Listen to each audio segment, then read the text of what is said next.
హరే కృష్ణ.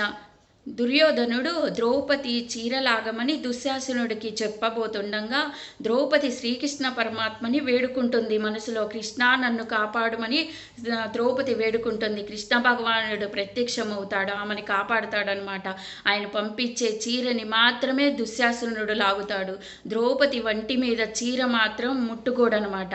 ఆ కృష్ణ భగవానుడు పంపించే చీర లాగుతాడు. ఆమె ఒంటి మీద చీర అనుకొని దుశ్శాసనుడు లాగి లాగి లాగి కింద పడిపోతాడనమాట. ఆమె ఎవరనుకున్నావు? యోని సంభూతురాలు కాదు, అగ్నిలో నుంచి పుట్టినామ ద్రౌపది. చాలా పవిత్రమైనామ. అలాంటి ఆమెని సభలోకి తీసుకొచ్చి అంత అవమానిస్తుంటే ప్రకృతి ఊరుకుంటుందా?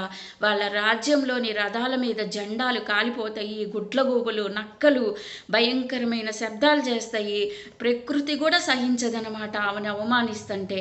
పరమాత్మని మనం మనస్ఫూర్తిగా వేడుకుంటే ఖచ్చితంగా మనకి సహాయం చేస్తాడు. హరే కృష్ణ. ద్రౌపది తర్వాత నెక్స్ట్ వీడియోలో ఆమెను అవమానించినందుకు భీముడు ప్రతిజ్ఞ చేస్తాడనమాట. నెక్స్ట్ వీడియోలో చెప్తా. హరే కృష్ణ.